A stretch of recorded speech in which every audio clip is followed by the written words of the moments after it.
Hello there, welcome to CoreTV News at 4. I am Gift Ogete. A federal high court in Abuja has dismissed a fundamental human rights suit instituted by Aminu Guche, the alleged mastermind of the April 14, 2014 bomb blast in Nyanya, suburb of Abuja. Trial Judge Justice Adeni Ademola held that the suit lacked merit. He also declared that Oguche's detention by the Department of State Security Services since 2014 was lawful. Justice Ademola also held that the bomb suspect was not denied access to his lawyers and family members by the DSS and that his fundamental rights were not breached. The alleged mastermind of the Nyanya bombing had in a suit asked the court to order his release from the DSS custody and award him 600 million naira as damages for being kept in detention more than 90 days. The coroner inquest sitting in the collapse of building at the Synagogue of All Nations has identified structural defects as the cause of the incident. Jolted by the collapse in the of verdict the building delivered by Komolafe Oyetade, the coroner recommended the prosecution of contractors who handled the project for what it called professional negligence. Abiola Lule has the details. Jolted by the collapse of the building at the premises of the Synagogue Church of All Nations in the Ikoton area of Lagos in 2014, which led to loss of some lives, the Lagos State government instituted the coroner inquest to unravel the cause of the collapse. After several sittings, the coroner, led by Magistrate Komolafe Oyetade, blames the collapse on structural defects, which negates the claims of the church that a certain airplane which flew over the building was responsible for the collapse. The coroner also recommended the prosecution of contractors responsible for the construction of the building for what it described as professional negligence. But in a reaction, the defense counsel says the verdict of the coroner vindicates the position of the church for adopting due process during the construction of the collapsed building. As far as we are concerned, we have been vindicated that we did not patronize quacks, that we procured good materials, that we used current certified engineers. So, as far as we are concerned, indeed, the coroner's inquest has vindicated the position of the church. His position was swiftly opposed by Akingbolawan Adeniran, the prosecuting counsel. He says the verdict of the coroner does not exonerate the defense. Of course, there are two individuals whose names have been mentioned that he's recommended investigation and prosecution against. It may not be limited to these two individuals. Neither am I saying that we're going beyond these two individuals, but once you start criminal investigations, everything is open. So I don't think this is the end of anything to come. So I won't say he wasn't the subject of proceedings, so there's no question as to whether or not he would have been vindicated or exonerated. So I would take issues with that. As both parties proceed to study the verdict of the coroner, observers will be waiting for the next line of action to be taken by the state and the defense. Abiola Oluwole, CoreTV News, Lagos. Members of the Bring Back Our Girls group are in the presidential villa for what they say is an all-important meeting with President Muhammadu Buhari as they continue the advocacy for the rescue of the Chibok girls. The meeting, which holds at the presidential villa, is a first interface the group would be having with a sitting president since the abduction of the girls last year by Boko Haram insurgents. A delegation of over 100 persons, including parents of the missing girls, is led by former Education Minister Obi Ezekwesili. Members of the group marched through the city center from the Unity Fountain to the State House before meeting with the president. 3 persons have been confirmed dead when 2 suspected female suicide bombers detonated bombs at the Sabongari market in Damboa local government area of Borno State. Police Commissioner Aderemi Okpadokun told journalists in Maiduguri that 5 others were injured. The incident took place at 11 a.m. on Wednesday. The death toll from the bomb attack in Sabongari area of Zaria, Kaduna State, has climbed to 26. 35 persons are still in critical condition. Eyewitnesses say the bomb attack on the Sabongari Council office happened between 9 and 10 in the morning. The victims were mostly civil servants who had converged in the council secretariat for biometric verification. Aminai Nebi has more in this report presented from our studios. This is the spot where the deadly blast occurred in the Sabongari Council office. The bomb victims were awaiting biometric verification when the explosion went off. An eyewitness claimed that it was the handiwork of a female suicide bomber. While we were at the scene, we saw a woman who was struggling to join the line for screening. All of a sudden, we heard a noise. All we could see were dead bodies. About 21 people were confirmed killed on the spot, while about 5 others died from injuries they sustained in the attack. 35 survivors are still receiving treatment at the Ahmadu Bello University Teaching Hospital. The hospital authorities have since confirmed the number of victims. Newly sworn in interim council chairman Mohammed Usman says residents are still struggling to come to terms with the tragedy. There was a screening of about 10 local governments opening here. So for the past 2 weeks, the place has been very crowded. And incidentally or coincidentally, today we came to the Zoom office. I was addressing my colleagues, my well-wishers that accompanied me to the office. Then we had an explosion. So we are told that we thought it was a dengue, maybe a normal dengue. So somebody told us that it was a bomb blast. Officially, in my presence, the CMD of the Ahmadu Bello University was telling the governor that when the governor came here in the morning, they told him the death was about 21 people. But at the hospital there, the CMD in my presence was confirming to the governor that the death toll has risen to 25 and the casualties were 35. One of the earliest visitors to the bomb scene was Governor El-Rufai, who has advised residents of the state to avoid crowded places. It is now within our own very domain. It is time for Nigerians, particularly northern political leaders, northern traditional leaders, northern religious leaders, to come together and have a convergence of forces that will end this violence once and for all. 32 victims of this bomb blast were brought to the accident and emergency unit of our hospital in the morning today. Few of them were critically injured, precisely about two of them were critically injured. The remaining 30 had moderate degree of injuries and some even had minor injuries.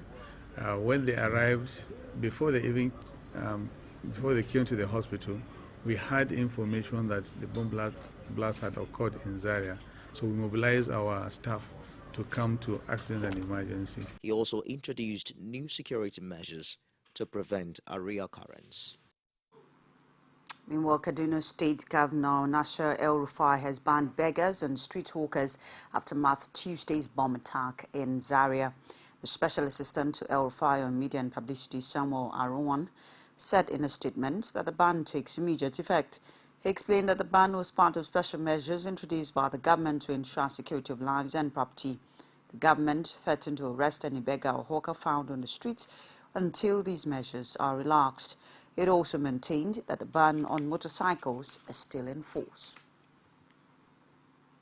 As the people of Plateau State are still reeling from the recent twin bomb blast that claimed several lives, Plateau Police Command has called on members of the public to go about their normal businesses because enough measures have been taken to forestall a reoccurrence of the sad event. The Police Commissioner Nasir Oki said 42 lives were lost in the blast, while 50 are currently receiving treatment in various medical centers in the state.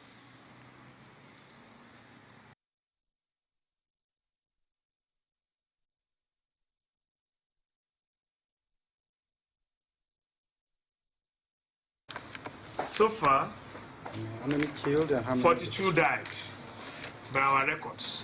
and 50 are injured, presently receiving treatment in the hospitals.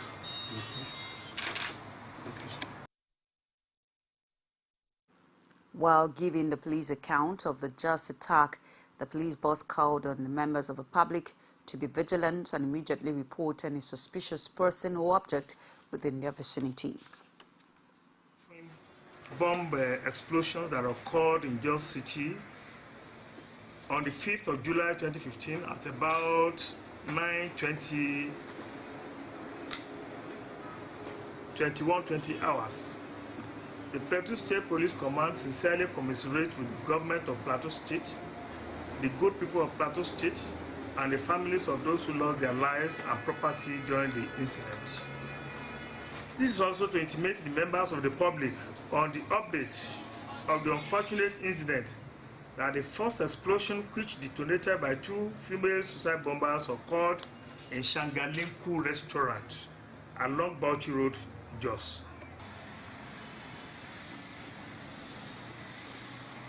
The Economic and Financial Crimes Commission has arrested the former governor of Imo State, Chief Ikedi Ohakim, and the former governor of Adamawa State, Murtala Nyako, and his son, Abdulaziz.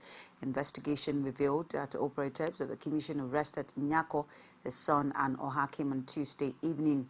An operative of the commission who spoke on the condition of anonymity said the 2 governors and Abdulaziz were being held by the commission for corruption-related offences.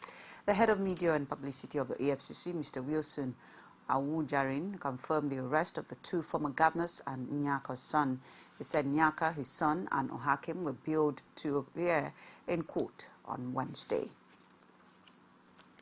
The National Drug Law Enforcement Agency has intercepted the sum of $2,195,900. The money was seized by anti-narcotic officials on the grounds of suspected money laundering at the local wing of the Murtala Mohammed International Mohammed Airport, Lagos. 146-year-old Ibiteye John Bamidele is being investigated in connection with the case. The suspect was apprehended on his way to Abuja. Preliminary investigation conducted by the Assets and Financial Investigation Directorate of the NDLEA revealed that Ibiteye's action is in contravention of the Money Laundering Prohibition Act 2011 as amended. He alleged that the money belongs to one Mr. Martins Olufemi Thomas, a medical practitioner in Lagos. Investigation conducted by the agency did not link the money to proceeds of narcotics. However, a country having insurgency challenge cannot afford to ignore suspicious movement of large amount of money. It's CoreTV News at 4. We'll take this break. Stay with us.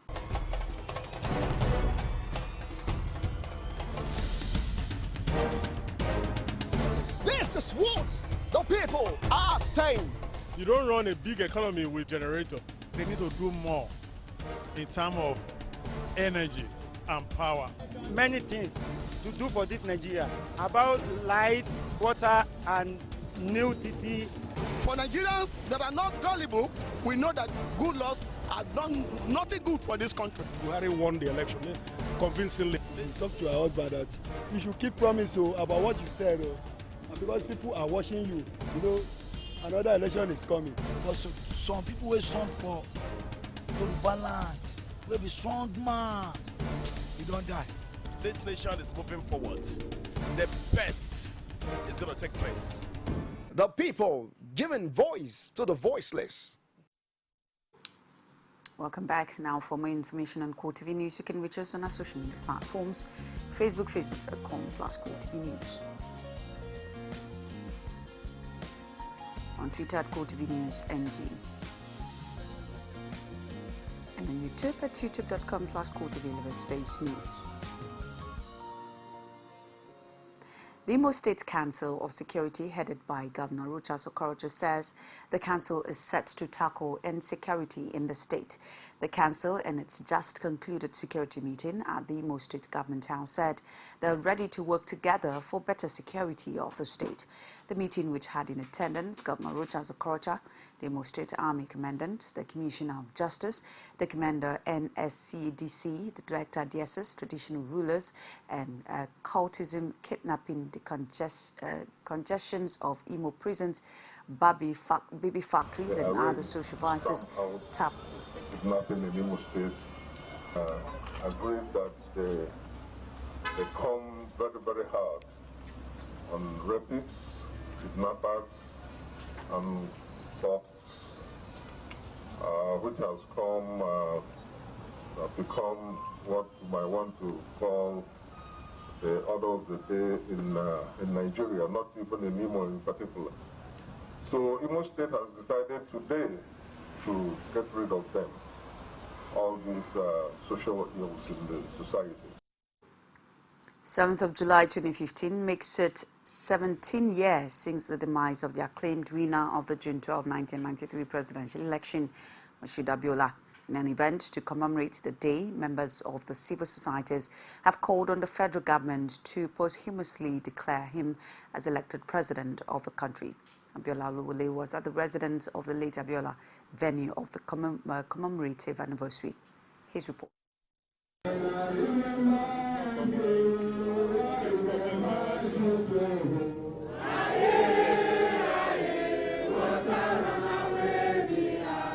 Chants from members of civil societies at the Ikeja residence of late MKO Abiola herald the 17th year anniversary of the late philanthropist and politician. Abiola died in an incarceration on July 7, 1998, while trying to retrieve his mandate from the Sani Abacha-led military junta, led by a former military administrator of Lagos State, Indu Bisi Kanu, and the convener of the Women Arise Initiative, Joe Oke Odumakin. The activists centered their speeches on the need for the federal government to keep the spirit of late Abiola alive by banishing poverty from the land, as well as give every Nigerian a sense of belonging by developing all sectors of the nation's economy. On June 12th, Nigerians actually had a referendum, not just on the election. The referendum for military rule to cease, a referendum for democracy to resume, not prevented, and a referendum for one thing more, for which MKO was very much committed, and that is going back to a federal Nigeria where accountability, even though tribe and tongue deliver, will stand in brotherhood systems. Our gathering is to prove a point, and that point is that we will never, ever forget the ultimate prize that MKO Abiola. Speaking on behalf of the Abiola family, a daughter of the late business mogul, Hafsat Abiola Castello, called on the ruling class to place premium on the yearnings of Nigerians instead of pursuing personal gains. Even if we've lost MKO and we've lost many like MKO over the last decades, let us not lose the lessons of their lives. Let us be willing to sacrifice for Nigeria. I am concerned by some of the actions of our leaders at the national legislature, the way in which they're fighting over positions, fighting for power. The only thing that is important to fight for now is to end poverty in Nigeria. The only thing that is worthwhile to fight for now is the upliftment of our people. As the people depart the residence of Abiola, according the needed respect to the man said to have paid the supreme price for the nation's democracy, there remains a question begging for an answer. Will Abiola be given a national recognition? Abiola Oluwole, CoreTV News, Lagos. Students of the Lagos State University have called on Governor Akinwumi Ambode to prevail on the institution to allow them write their first semester examination.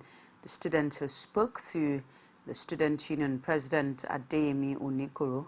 The students decried the inability of the school management to conduct exams 7 months into the first semester. Onikoro says the students are ready for a protest if the state government and the school management fail to resolve the crisis rocking the institution within 48 hours.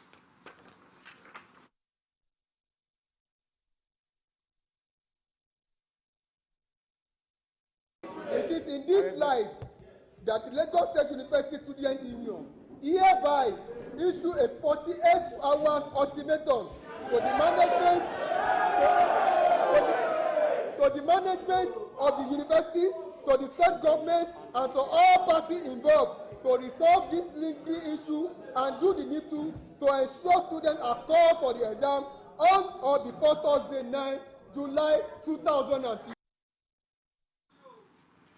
A fresh crisis may be rearing its ugly head in Ekiti State, this time around between the state government and Ado-Ekiti market women. The state government ordered traders at the Bond or Jaoba market to relocate elsewhere, which the women adhered to. But trouble started when the government says the lands taken by the women and not approved, leading to the arrest of the market women leader accused of collecting money from the women for illegal allocation of land amounting to about 93 million naira. The release of Iyaloja has, however, cried out, accusing the government of persecution. Rashid has more.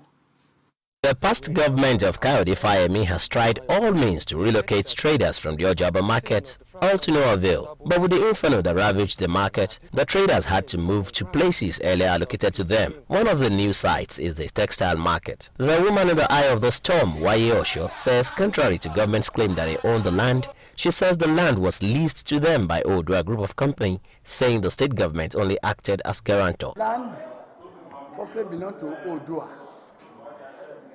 and Odua has for long released it to Ekiti state government. We own the land. Nobody can give our land to anybody anyhow. Governor Fayemi.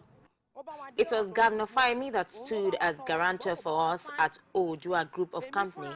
I signed for the land lease on behalf of other market women. The state government further accused the Iyaloja of extortion from her members, but Waye Osho says it's a contribution made by members to erect their shops. These market women openly declared that they paid. Some said they paid 12,500, and some said they paid 19,000. 12,000 will not be better. Don't finish share one. The women contributed 12,000 naira each to construct their shops. They paid to the heads of their different trade units. They did the job as a self-help project, and the association was okay with it. The Iyaloja has been released from detention. Her counsel, however, decries this move as witch hunting because of the political leanings of the Iyaloja. That woman of that age, what would have warranted in this modern age putting that woman behind bar in a criminal proceedings? When there is an accused, there must be an accuser. We can only see the accused, we can't find the accusers. Who are the people accusing this woman of stealing their money? It is strange. And if you continue in this trend in this state, I fear we are doomed. Now that the state government is at daggers drawn with some section of traders, this is another ego battle loading, if the words of political pundits is anything to go by. Rashid, CoreTV News, Ado-Ekiti. The Federal Road Safety Corps in Imo State says it is putting measures in place to ensure that reckless drivers no longer have a field day on the roads in the state. The sector commander, Godwin Omiko, spoke to CoreTV News on the measures to address the alarming rate of tanker explosion and accident. And Jibadi Awofisol has more in this report. The FRSC Imo Sector Command has vowed not to allow recklessness of tanker drivers go unpunished. This followed from a meeting with the national leadership of the Petroleum Tanker Drivers, PTD, where all stakeholders agreed on the conduct of drivers on the road. And for one to invest so much on the road and hand it over to an untrained driver who does not even understand the rules of the road, the signages on the road, what to do when climbing, a steep, or when descending a steep, or when negotiating a bend and all that. That is the problem. And we are taking it out. Of course, the Commercial and Social Executive had issued an order that such vehicles should be arrested and prosecuted. The sector commander, Godwin Omiko, says the COP is ready to enforce all agreements reached at the meeting. He also called on business owners to ensure that vehicles plying the roads are roadworthy. The fleet operators must do their work. The safety managers in the fleet operators must do their work, ensuring that the vehicles are in good condition, that the tankers are in good condition, they are not leaking, the brakes are working, the wipers are good, the tires are good, and more so that the driver who is taking this vehicle from one point to the other is also in the best frame of mind. He as well restated the call for traders in traffic, roadside markets and illegal parks along the highways to desist from the practice due to the dangers inherent in such practices. Ajibade Awofeso, CoreTV News, Owerri. Residents of Ute and Igbogon communities in Edo State are demanding immediate action from the authorities of the Benin Electricity Distribution Company, BEDC, for the restoration of electricity supply to the communities so that they can bounce back from economic doldrums that lack of electricity has brought. Our Edo State correspondent filed in this report presented from our studios.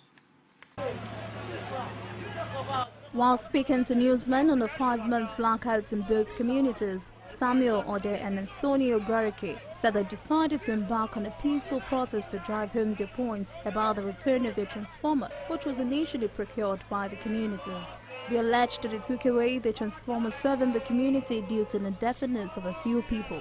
Some of the protesting youth barricaded the gates with various inscriptions and placards to show their displeasure. We've used our money to maintain, but the problem we had is that when the transformer gave up, they said we should come and pay all the debt that was being owed before they took over the light. So this is the situation we cannot accept. We don't know what it is, but what we know is that there are 35 people who are using the analog, while 85 of us are using the prepaid. They cannot deprive the 85 of us who are using prepaid for those who are owing them. They should go and drop, if they repair the light, they should drop those who are owing them. We cannot drop them for them. In the other side before, when they brought that transformer, it was our own community effort. We paid money, each house is paid over 1,500 to 2,000 naira to be able to bring that transformer. So when they made the transformer now, the transformer was having fault. All the time. Instead of giving us new transformer, they went and brought a refurbished transformer. Yeah. Then at the end of the day, the transformer keep on giving us problem. For this protester, Henry Iron, the issue has gone beyond speaking with the customer relations officer. She ordered the high authorities of the company must give an explanation on why they will remain in darkness for over 5 months. It is in an head office, and you are bringing customer relation officers to discuss with us. We have been discussing. We said no, at this point we want to meet with the management who is in a position to take decision. Not to tell us that you are going to send the discussions to them for them to meet with us later. So we are still on it. We hope that by the time we end up the discussion, we will be better off. The public relations officer of the company, Curtis Wade, who was on official assignment and at the time of filing this report, in a telephone interview says based on the documents before the company, the debt profile of the community is huge.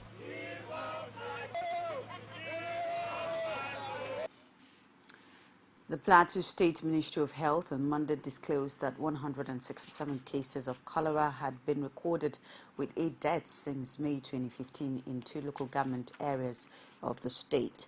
Ibrahim Guntua, the Director of Primary Health Care and Disease Control, made the disclosure in an interview with newsmen in Jos. Guntua said 134 cases and 6 deaths were recorded in Jos North, while Jos South had 33 cases with 2 deaths. The ministry had put measures in place to contain the incident and to reduce deaths, adding that cases of cholera outbreak were usually rampant between March and September. The director also advised them to wash their fruits with salt, water or vinegar and imbibe the culture of washing hands with soap or ash. They must also keep their toilets or latrines and the environment clean and avoid open defecation. Guntur ordered. At CoreTV News at 4, we'll take another break and we'll be back shortly. Stay tuned. You can now watch CoreTV News live from anywhere in the world on our website, www.coretvnews.com. Click on Live TV on our website and watch us live. And welcome to CoreTV Primetime Days. To follow us on Twitter, click on Twitter icon on our website. On Facebook, click on the Facebook and YouTube to see all our previous news production. You can also watch us live on YouTube. Click CoreTV, leave a space, then news. CoreTV News, a 24-hour news station. Yeah. Welcome back. At least 14 people have been killed and several others wounded in a gun attack near a military camp at the Kenyan border with Somalia. It is believed the victims were workers from a local quarry in Mandera in the northeast of the country. Residents say they had heard 2 explosions followed by heavy gunfire in the middle of the night. Military group Al-Shabaab, which operates out of Somalia, has confirmed it carried out the attack. Mandera Country Commissioner Alexole Nyoko told AFP that people were sleeping when the gunman struck. Kenyan Red Cross said it was sending an aircraft to the scene to fly the injured to hospitals in Nairobi. Their deadliest assault to date happened at the university in the Kenyan town of Garissa in April, when 4 gunmen killed 148 people. In 2013, at least 67 people died in a gun attack on the Westgate Mall in the capital, Nairobi. This latest incident is likely to put the spotlight on the Kenyan authorities again over their handling of the security situation. Just 2 weeks ago, the government lifted a nighttime curfew in the area after a Muslim cleric said it impeded prayers during the month of Ramadan. The U.S.-led coalition fighting the Islamic State group is intensifying its campaign in northern Syria, President Barack Obama says. Speaking at the Pentagon, Obama said the U.S. would not send additional troops to Syria, but would increase support for the country's moderate opposition. It comes as its militants were reported to have gained control of the town in Issa from Kurdish-led forces. Obama's remarks followed some of the heaviest bombing of ISIS since coalition strike began in September last year. The bombing targeted Raqqa, ISIS de facto capital in Syria. Early on Monday, ISIS militants reportedly regained control of a town near the northern Syrian stronghold of Raqqa from Kurdish-led forces. The Syrian Observatory for Human Rights, a UK-based monitoring group, said jihadists overran and Issa 50 kilometers from Raqqa and nearby villages. The European Commission Monday announced a new funding for cooperation with the West African region, which covers a total of 1.15 billion euros, approximately $1.27 billion until 2020. This is contained in a statement issued by the Commission in Brussels. It said regional indicative program under the 11th European Development Fund would focus on 3 areas of cooperation, namely peace and security, regional economic integration, and trade and sustainable development of natural resources and biodiversity.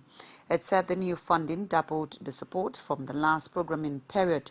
The previous regional program, which ran between 2008 and 2013 for West Africa, had a budget of 595 million euros.